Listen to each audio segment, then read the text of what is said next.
I think it's safe to say that change is on my agenda. Change for good. And I embrace that and I enjoy that change. I don't fear it. That's the bit that excites me. The clock had just passed 2 o'clock in the morning inside Buckingham Palace. Every corridor was dark, every door sealed, every security protocol locked in place for the overnight shutdown. The only people supposed to be moving through those hallways were authorized guards running routine patrols. And then, an alarm changed everything. Deep inside the palace security network, motion sensors positioned along one of the most restricted vault corridors in the entire royal residence fired an alert that nobody expected. Guards rushed to the surveillance monitors. Senior officials were pulled from sleep, and what appeared on those screens in the next few minutes would trigger a crisis so explosive, so deeply uncomfortable for the royal family, that Buckingham Palace would spend the following days desperately trying to contain the fallout. Because the person captured on that overnight footage was not a maintenance worker. It was not an authorized staff member responding to an emergency. It was Tom Parker Bowles, Queen Camilla's own son, walking alone through a corridor that should have been completely sealed until sunrise. And now, according to multiple palace insiders, Prince William himself has been pulled into the center of this growing storm. The security footage has reportedly been leaked. The inventory records inside the vault are said to be incomplete. And the questions being asked inside Buckingham Palace right now are so serious that even senior officials are refusing to speak openly. So, what exactly was Tom Parker Bowles doing inside one of the monarchy's most protected spaces at 2 in the morning? Who gave him access to a corridor that requires the highest level of royal authorization? And why is the palace working so hard to keep the answers buried? Stay with us, because every detail of this story is more alarming than the last. The night everything changed.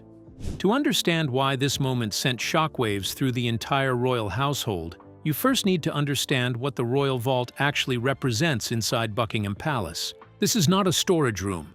This is not a simple archive tucked away in a forgotten corner of the building. The restricted vault corridors that palace insiders have described in connection to this incident are among the most heavily protected spaces connected to the British monarchy. Access is controlled through layered electronic security systems, personal authorization codes, and physical checkpoints that require verified clearance at multiple stages. Longtime palace employees have described this section of the royal residence as a place where very few people ever go, and even fewer are permitted to enter alone.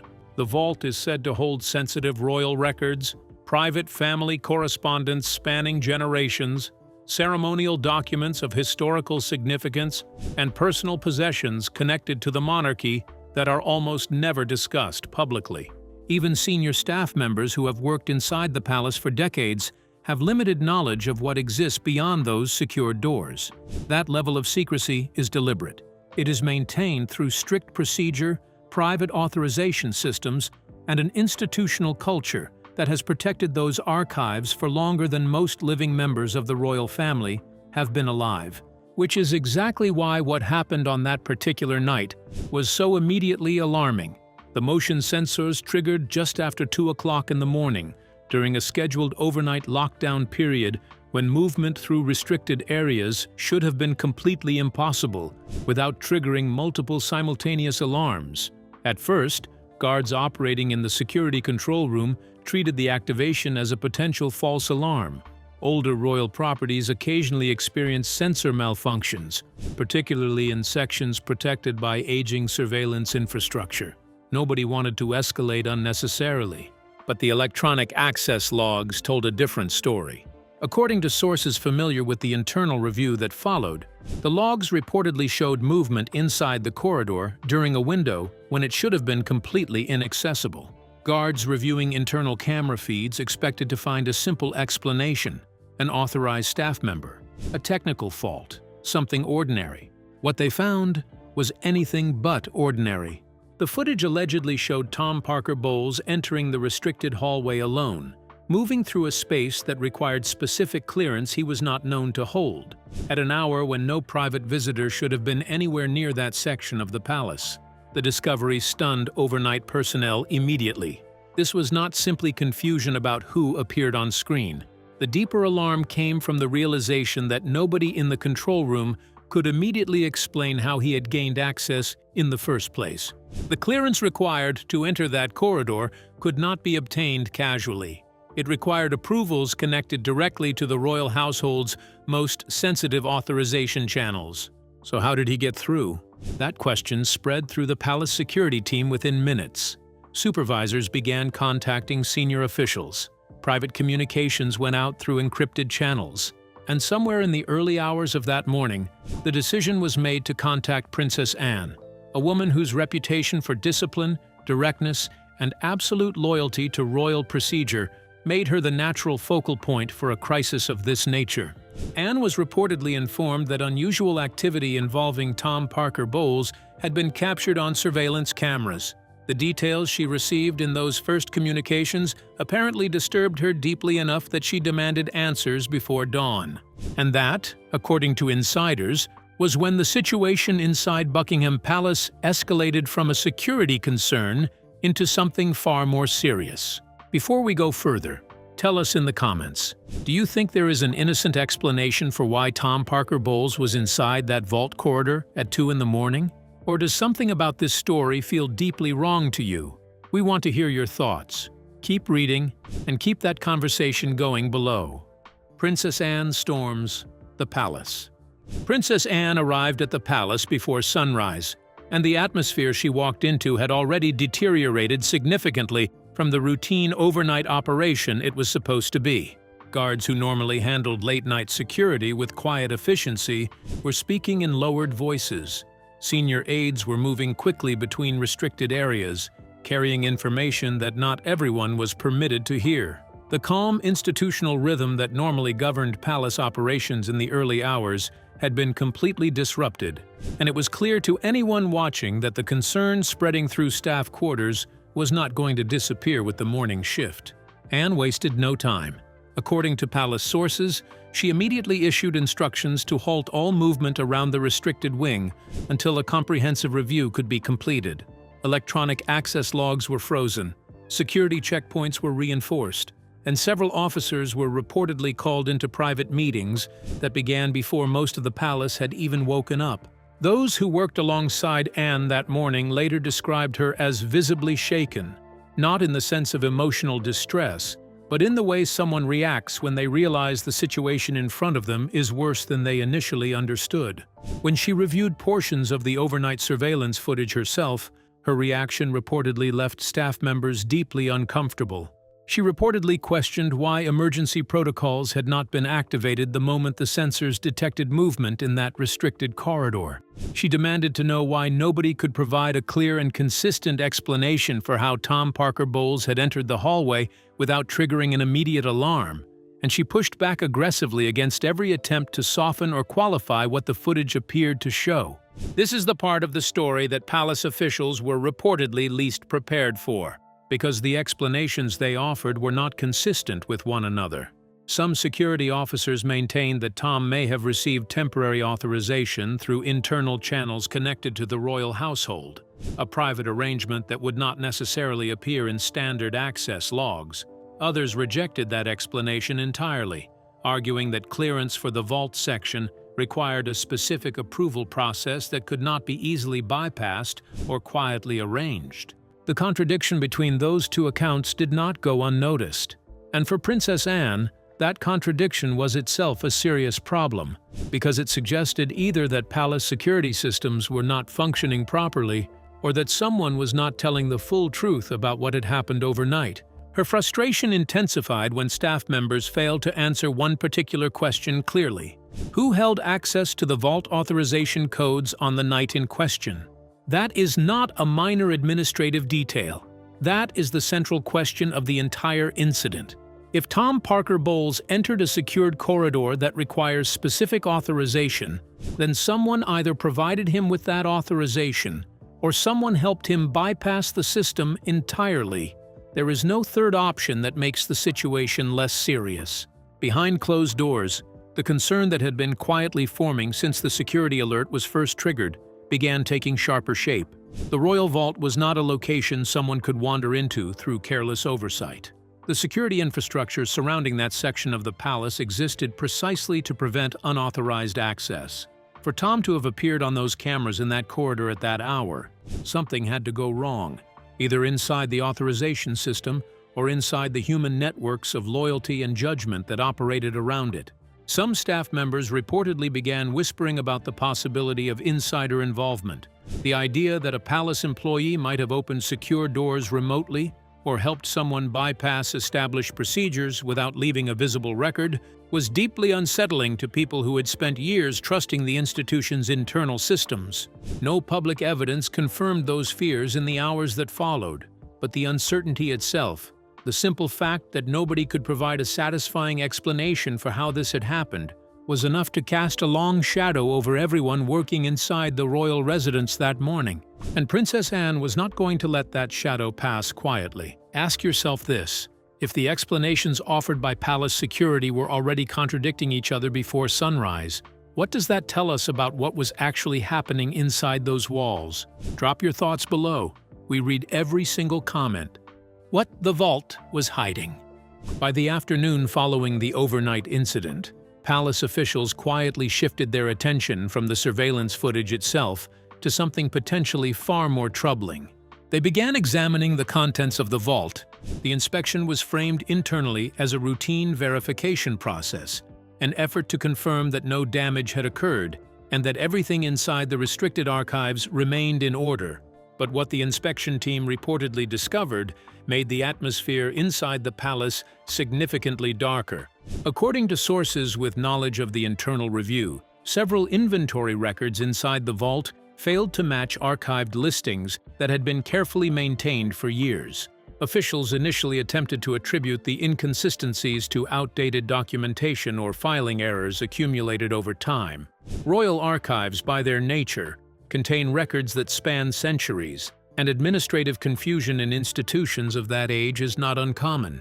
But the explanation failed to hold. As the inspection continued and the discrepancies multiplied, concern inside the palace escalated rapidly. Staff members were instructed to examine storage cabinets, historical records, and secured containers associated with some of the most sensitive royal materials in existence.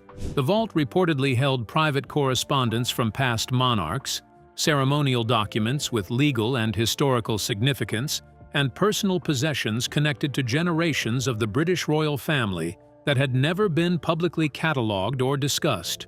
Some of those items, according to sources, could no longer be immediately accounted for. Rumors spread quickly through palace offices. Some workers whispered about missing jewelry with significant historical value. Others believed private royal correspondence may have been disturbed or removed. No official confirmation supported the most extreme versions of those claims, but the anxiety they generated was real and spreading. The key tension at the center of the inspection was this: nobody could yet determine with certainty whether items had been physically taken from the vault or whether the records themselves were simply unreliable. Decades of secrecy and minimal external oversight had created conditions where the difference between those two possibilities was genuinely difficult to establish.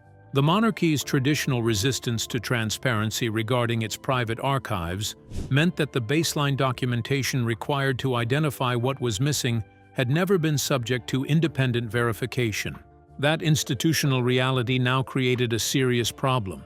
If something had been removed, proving it required trusting records that were themselves being questioned.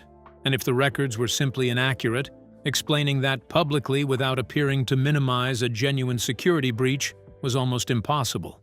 Princess Anne reportedly made clear that she considered neither explanation acceptable as a reason to close the investigation.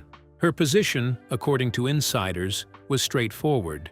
The inconsistencies inside the vault inventory demanded a full and formal examination, regardless of whether physical items had been removed. The existence of unexplained gaps in the records of a heavily secured royal archive was itself a serious problem that required answers. Tom Parker Bowles had not yet offered any public explanation for why he was allegedly inside the vault corridor at 2 in the morning.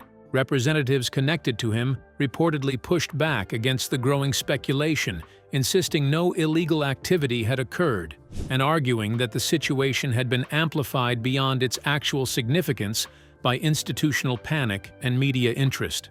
Those close to him maintained that no evidence existed to show he had removed anything from the vault or caused any damage to royal property. Princess Anne, by all accounts, was not moved by that response, because the question she was asking was no longer limited to what Tom Parker Bowles may or may not have taken.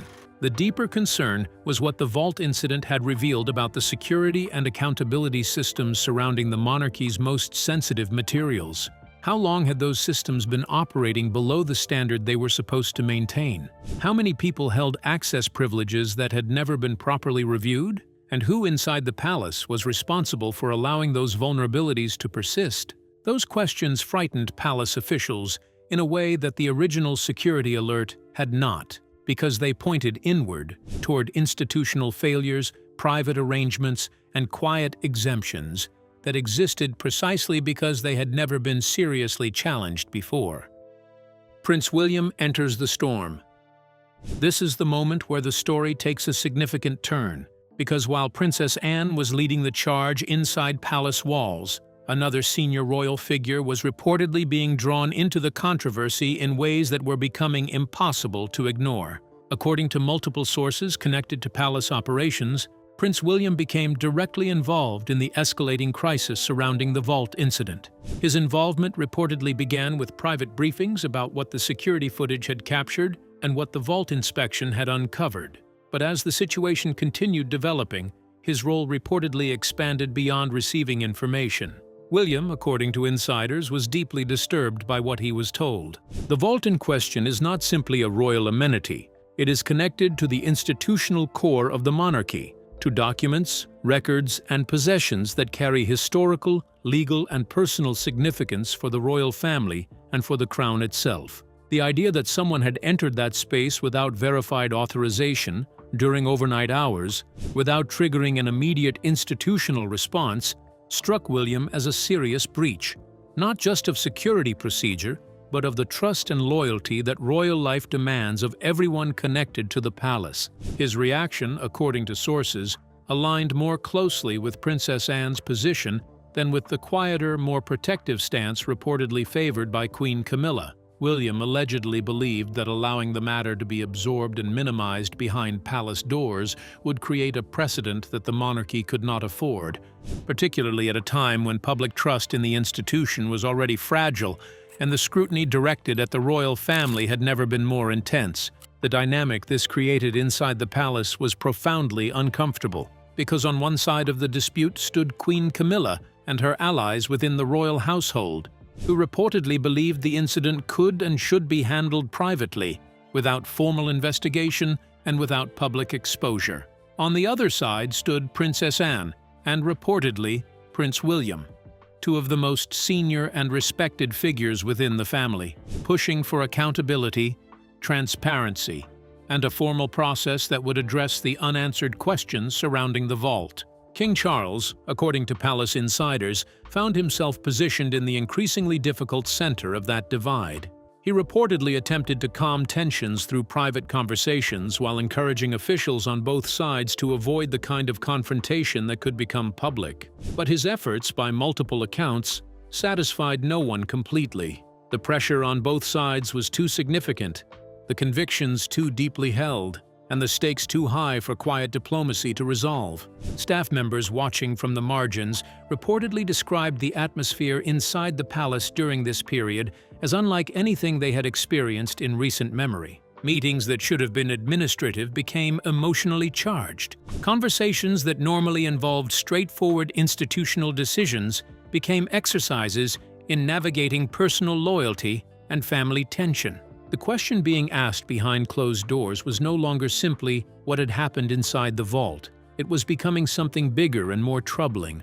What did this incident reveal about the internal relationships, private arrangements, and competing loyalties that actually governed life inside the royal household? And that question, once asked openly, had no comfortable answer. The footage leaks, and everything changes. Whatever chance the palace had of managing this story privately disappeared the moment portions of the overnight security footage reportedly reached journalists and online royal commentators. Nobody inside the palace saw it coming quickly enough to stop it.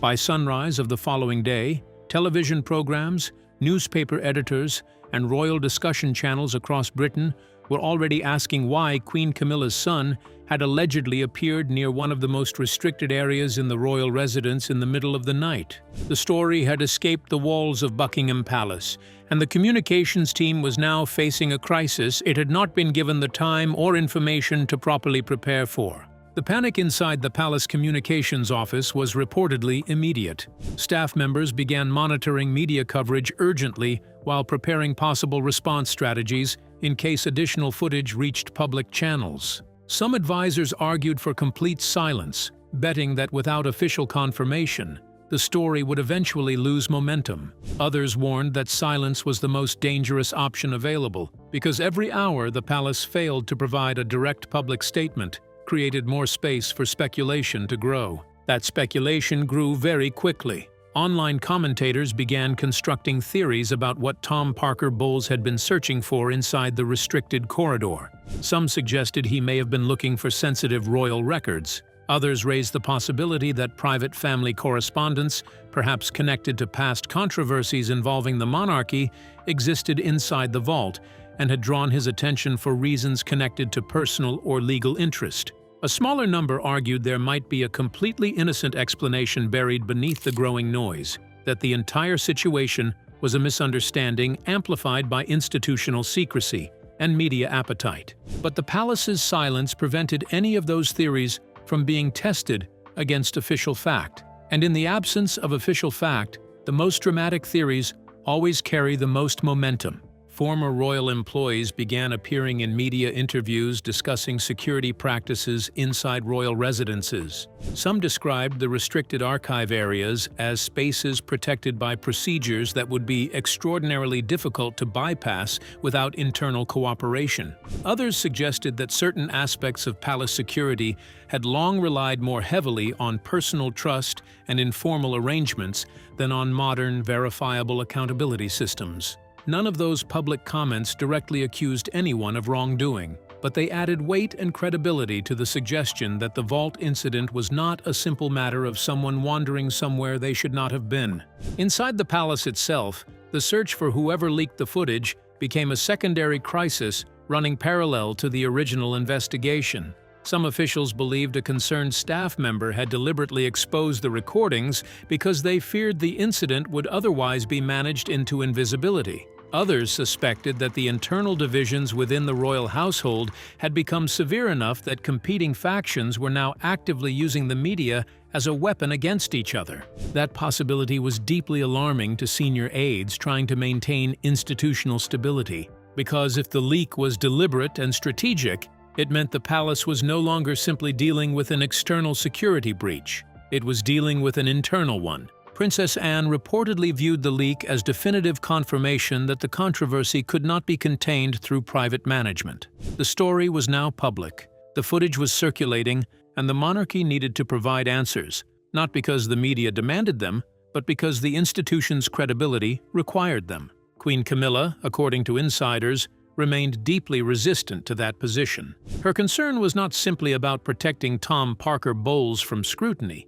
It was about what continued public exposure would do to the monarchy itself, an institution already navigating significant uncertainty about its future, its relevance, and its relationship with a British public that had grown increasingly impatient with royal secrecy. The irony, of course, was devastating. The attempt to manage the story quietly had produced exactly the outcome the protective instinct was trying to prevent. The leak had happened anyway. The coverage was explosive anyway. And now the palace was facing that scrutiny without having laid any groundwork of transparency that might have softened the impact. What do you think really caused that footage to leak? Was it a concerned insider trying to force accountability? Or something more strategic and deliberate? Tell us below. This is exactly the kind of question that gets to the heart of what the monarchy is actually dealing with right now. The hidden access problem. As the public controversy continued escalating, investigators inside the palace were quietly uncovering something that made the original security alert look like the smallest part of a much larger problem. The review of overnight access logs that began in the immediate aftermath of Tom Parker Bowles appearing on vault surveillance footage had gradually expanded in scope. What started as an effort to understand how one person had entered a restricted corridor on one specific night was becoming something far more wide-ranging and far more uncomfortable. According to sources close to the investigation, security teams began systematically reviewing years of internal access records connected not just to the vault corridor itself, but to the surrounding archive areas and restricted sections throughout the palace. The review allegedly focused on 3 specific questions: who held authorization privileges across those areas, how those permissions had been granted and verified over time, and whether any individuals had used clearance in ways that should have triggered oversight reviews but never did. What they found reportedly disturbed investigators significantly. The picture that emerged from years of access logs was one of a system that had operated heavily on institutional trust and informal arrangement rather than rigorous, verifiable accountability. Permissions had reportedly been granted and extended in ways that were not always formally documented. Clearance levels connected to certain individuals had been maintained over extended periods without regular review, and the process for identifying unusual or potentially unauthorized access had apparently failed to flag activity that, in retrospect, appeared to warrant serious attention.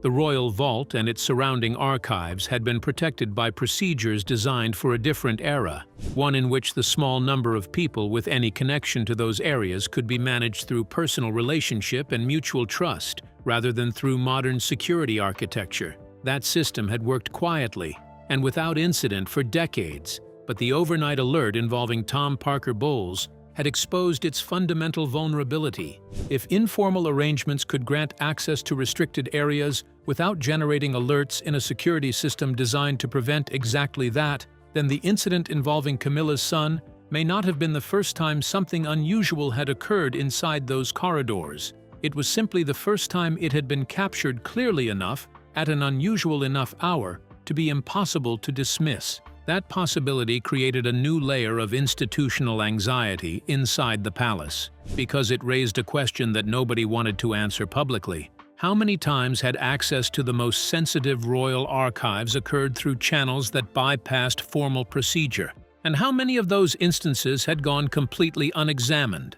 Royal historians and former palace advisors who began speaking publicly in the days following the leak added important context to that concern. Restricted archive sections connected to major monarchies typically contain materials of extraordinary sensitivity: sealed correspondence between monarchs, private communications with heads of state, legal documents connected to succession and property, personal records of family members spanning generations, and historical materials whose public disclosure could carry significant political and personal consequences. The speculation online about what specifically existed inside the royal vault was becoming increasingly difficult to separate from legitimate institutional concern about what those archives might contain. And that convergence between public curiosity and genuine internal anxiety was exactly the kind of environment in which controlled institutions historically struggle to maintain their footing. Princess Anne, according to insiders, had reportedly become increasingly distrustful of certain palace officials as the investigation expanded. Her concern was that some people inside the institution were more focused on protecting reputations and managing appearances than on genuinely uncovering what had happened. She allegedly believed someone inside the palace knew significantly more about the overnight vault access than they had been willing to say publicly or even in private institutional conversations. That suspicion, once formed, changes the nature of an investigation entirely, because it means the people conducting the review are no longer simply trying to understand an external problem. They are operating in an environment where they cannot be certain who around them is telling the complete truth. The royal family fractures. By the time the controversy had run through its first week, the damage inside the royal family was no longer confined to the investigation itself. The divisions exposed by the vault incident were beginning to affect the daily functioning of the institution in ways palace officials could no longer conceal. Staff morale had deteriorated sharply. People who worked near senior royals reported an atmosphere of mutual suspicion and careful self-protection that was deeply unfamiliar. The disagreement between Princess Anne and Queen Camilla had not resolved. It had hardened. Anne's position remained unchanged. The The unanswered questions demanded formal investigation and full accountability. She reportedly viewed any attempt to close the investigation prematurely as institutional dishonesty that would create far greater long-term damage than whatever the investigation might reveal. Camilla's position was equally firm in the opposite direction. Those close to her maintained the controversy had been amplified far beyond its factual basis. They argued that continued public exposure would produce only weeks of damaging headlines serving nobody's legitimate interest. Between those immovable positions, King Charles was operating with almost no room to maneuver. Every time tensions appeared to ease, a new detail reignited them. Meetings involving senior aides became exercises in institutional survival rather than problem-solving. Outside the palace, media pressure intensified daily. Royal commentators maintained coverage of the vault controversy. Newspaper columnists explored the implications for public trust in the monarchy. Former palace employees continued making public statements that consistently pointed toward the same conclusion. Something had gone significantly wrong inside one of Britain's most protected institutions, and the people responsible had not yet explained it publicly. The British public was forming its own judgments. The vault controversy added a specific new grievance to an already complicated picture: the sense that the royal family applied different rules to its own members than to everyone else, and that when those different rules created uncomfortable situations, the default response was silence and protection rather than transparency and accountability. That perception, once formed, is extraordinarily difficult to reverse.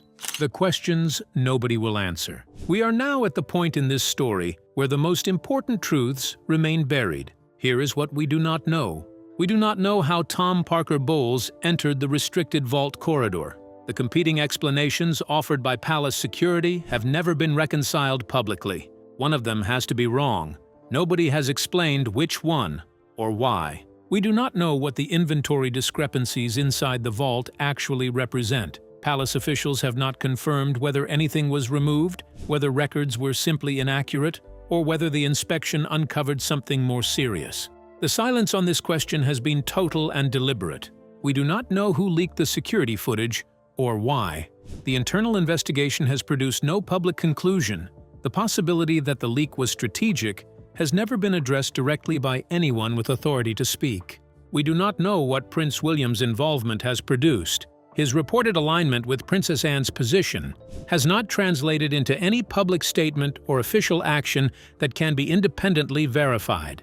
And we do not know what Tom Parker Bowles was actually doing inside that corridor at 2 in the morning. His representatives have denied wrongdoing. They have not provided an explanation. The gap between those two statements is where public speculation lives, and it is a gap the palace has made no visible effort to close. That combination of unanswered questions is not simply frustrating. It is institutionally dangerous, because the longer those questions go unanswered, the more they accumulate into a narrative the palace cannot control and cannot counter. Princess Anne understood that from the beginning. The urgency of her response was not simply about following security procedure. It was about the fundamental recognition that unresolved institutional crises do not disappear. They deepen. The bigger picture. Step back from the specific details and consider what this story actually reveals about the British monarchy right now. An institution built on continuity and stable governance has been shaken by an incident it cannot fully explain, involving a person it cannot fully protect, captured on footage it could not contain, stored in an archive it may not fully understand. The vault incident is not just a security story. It is a story about what happens when informal systems of trust and private arrangement encounter a world that demands accountability and verifiable answers. Princess Anne's instinct that transparency serves the institution better than managed silence reflects an understanding of the modern environment that the monarchy has been slow to internalize. Prince William, reportedly aligned with that demand for accountability, is watching this unfold at a moment when questions about the monarchy's future under his eventual leadership are already being asked. How he navigates the tension between institutional loyalty and institutional responsibility will shape what he inherits. Queen Camilla is protecting her son. That is human and understandable. But the protective instinct, when exercised from a position of royal authority, during a genuine institutional crisis creates consequences that cannot be separated from the authority it uses. Tom Parker Bowles has still not explained what he was doing inside that vault corridor at 2 in the morning. Until he does, that question hangs over every conversation about what the British royal family actually stands for, and whether the standards it holds for everyone else apply equally, without exception, to the people closest to the crown. Do you believe the palace will ever provide a full and honest explanation of what happened inside that vault? Do you think Princess Anne was right to demand a formal investigation, even at the cost of family tension? And what does this entire episode tell you about the state of the British monarchy right now? Drop your thoughts in the comments. Like this video if you believe the British public deserves real answers. And subscribe, because this story is not finished. The vault may be sealed, but the questions it has opened are not going anywhere.